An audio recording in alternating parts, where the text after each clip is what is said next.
injure me now. No, leave it. Leave it alone. Leave it, no, leave. Today, Ike was telling me, oh, we can play games together, we can be together. I said, bro, you cannot handle me. Oh. If we're together, you're gonna be leaning at my feet every day, sucking my toes. Hey! You're gonna be sucking my toes every day, bro. Oh my God, my mom is watching this, she's so fucking embarrassed.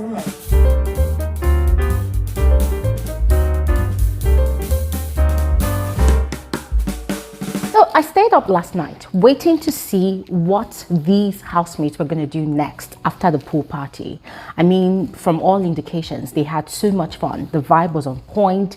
And of course, there was a lot of alcohol to go around. And it was like half the house was intoxicated. So a lot of them went to bed early, whilst a few others stayed up to continue working on their wager task. And guys, I'm really praying for these guys at this point, because there seems to be a lot of sewing left to do, and it's only just 4 people, I think, that are doing the sewing. But anyways, guys, there was no action last night, just as I was hoping to get. I was really looking forward to a lot of action, a lot of drama, you know, considering the fact that people were already getting, you know, intimate. You know, I'm talking about Cross and Ilebaye's kiss in the pool, and then Angel and Soma's kiss much later on their bed. That was really steamy, guys, and I was thinking they were going to take it further, but there was no action. However, in the absence of obvious action, there were, you know, 1 or 2 conversations here and there that really caught my interest, and I thought you guys definitely need to know and hear about these conversations. All right,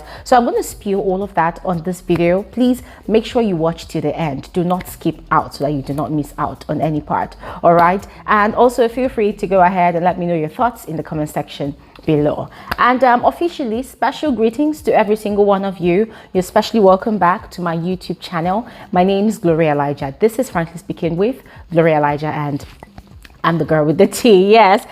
Quick announcement, guys. Tomorrow is Saturday. We're going to be converging here for our Saturday YouTube live stream. Please make it a date with us. Do not miss out. Okay. And if you're yet to subscribe, please just go ahead and do exactly what you see on your screen.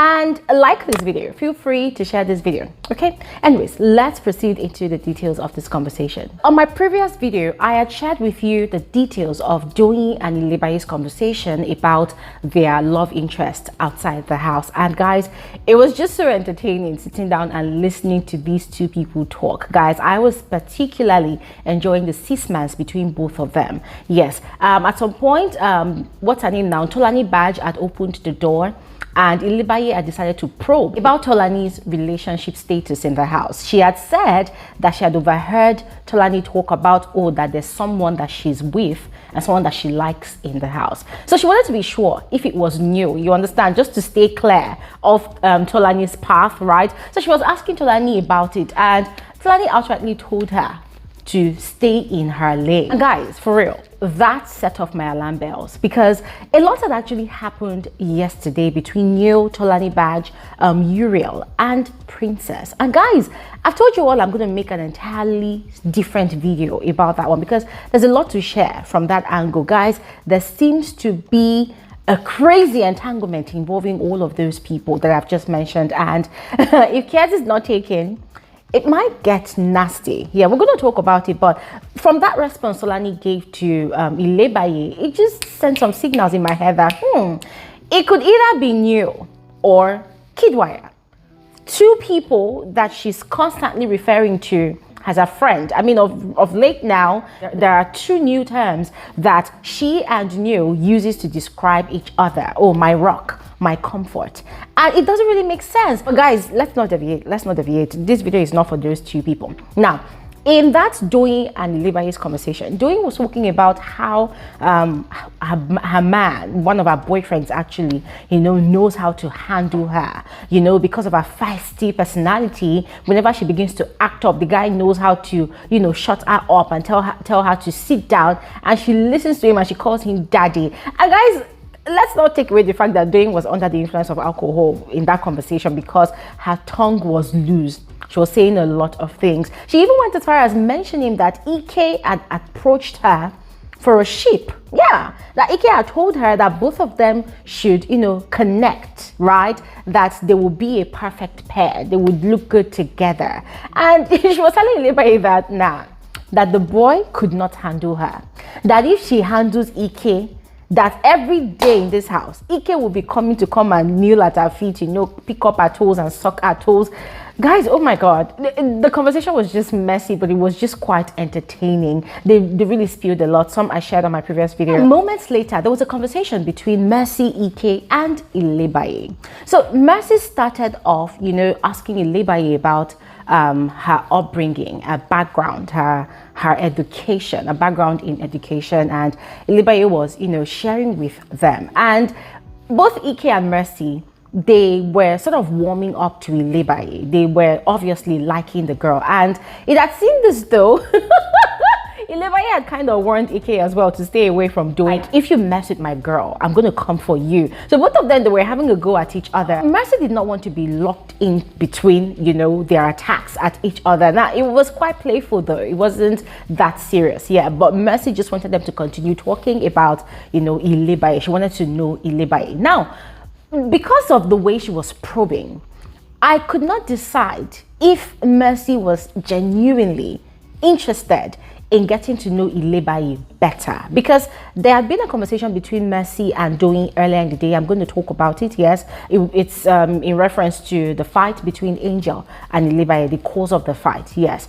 Now, another thing was I could not make up my mind as to if Mercy was showing that interest in Ilibaye because she wants to get to study the girl and understand the girl. Because Ilibaye is like an enigma in that house, like a ticking time bomb in that house.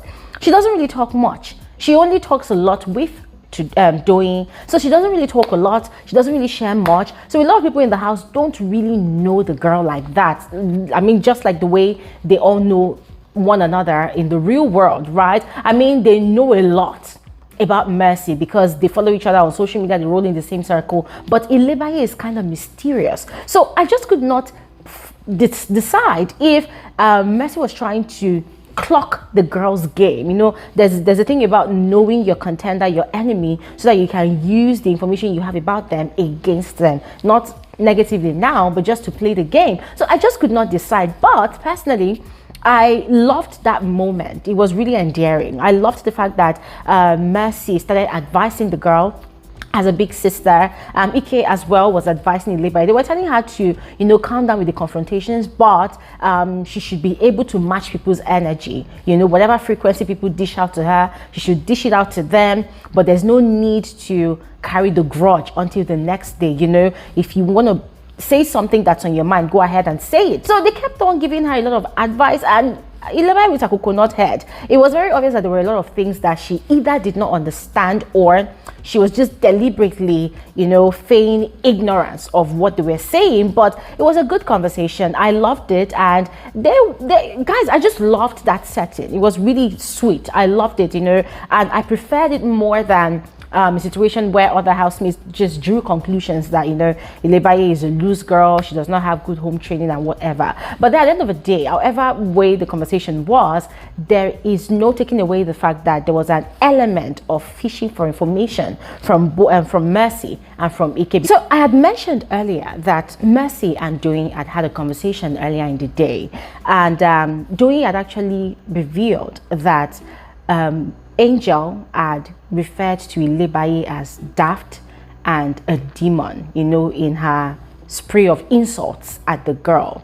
Apparently, Ilibaye was in the kitchen, was cooking, and Angel had told her to come and join them in doing the work. Is she eating? What is she doing in the kitchen? And Ilibaye did not answer. And then out of anger, Angel had started verbally attacking Ilibaye that way. Now, Doyin had mentioned that she was so upset, she had to, go outside because she could not handle it anymore. She just wanted Ilibaye to handle that situation by herself. That could also be a possible reason Ilibaye had decided to strike back later on that evening, which resulted in the fight that they both had, because it seemed like Angel had been deliberately poking Ilibaye for a reaction, and that was what she got that evening. So there was a sort of understanding. Mercy understood. Even Mercy attested to the fact that she heard the insult and she felt like it was just completely unnecessary. So I'm saying this because I'm thinking that could it be that she now realizes that, okay, there's a possibility that Bbnaija is deliberately misunderstood and she wants to get to know the girl better by herself, hence the reason that conversation last night happened. I mean, guys, whatever the reason is, it was a good conversation. I liked it. Now, we're all aware that Pere has been, subtly shooting his shot at Alex, and Alex is not naive. Alex is fully aware that this guy, is trying to get both of them on a ship, right? She knows what's going on and she's just playing along. Now, the day that they had this conversation, that out of anger, she had told Pere that, listen, if you really want to get to know me better, you have to wait until after the show to do that in the real world, because I don't believe you. I don't trust you right now, because there's CEECEE in the picture who you've been friends with for a while, and you've been seeing me on social media, you've been seeing me in the real world, and you've never walked up to me to tell me you want to be friends with me, other than now that we're in the house. So I'm not really sure if it's your game or if you're being genuine. So later on that day in the evening, they had a conversation again, and she had playfully told him that, oh, so because I told you to give me space, you literally went off and gave me space, right? So they had come back together again. So now what they do in the house, aside task and every other thing, is they play, this touch me, I touch you kind of game, hide and seek, and you can tell clearly that Alex is feeling Pere. She obviously wants whatever to happen between them, but she's just playing a game as well, stringing him along. And guys, Pere has all the time in the world. I mean, these housemates, aside every other thing they do with regards to presentations and tasks, they have nothing else to do for the next 70 days or 72 days, right? So last night they were playing, they were playing love in the dressing area over perfume, and Pere was locking ways for her to pass, and she was calling different people. Hey, Pere, guys, I was just here like this. I'm like, Alex, this is just a typical example of stop it, I like it. Period. This is just a typical example of, oh my God, I'm getting excited. The guy I'm also having a crush on is giving me all this attention, because she was chatting like she was not enjoying it, but it was obvious that she was enjoying it. And then later, after Pere had allowed her pass, Kidwaya was seriously encouraging Pere to be consistently pushing, like keep pushing, literally telling him to apply pressure on Alex until she buckles, until she opens up or loosens up with him. And then much later, what's his name now, a.k.a. and Shade were having conversations late in the middle of the night, and a.k.a. had actually revealed, like this guy spilled some tea, that Uriel has finally, loosened up with Kidwaya. That, oh, she had gone upstairs because she was a bit tipsy, she had gone upstairs, that she obviously likes the guy. And then a.k.a. was like, don't say much, this is exclusive gists. But guys, much later, I was checking Kidwaya's bed. I did not see Uriel. So I was wondering like, hey, okay, what's happening in this house? I mean, these housemates are codedly linking up. They are gradually building their ships. And guys, I'm loving the entire process of it all, because unlike other seasons where people just jump on ships from the very first day and start calling people their husband and their wife, which is just very, very mediocre and just like, it's like a child's game. Like, it doesn't really make sense. I don't rate that kind of strategy at all. You all know this. This time around, it's more strategic, more tactical. I mean, these housemates, they are doing it in the most calculating way ever. But anyways, guys, I leave it up to you. Go ahead and let me know your thoughts about all of these matters I have spilled on this video, and I'll see you guys on another episode of Frankly Speaking with Bbnaija. Have an amazing day. Bye.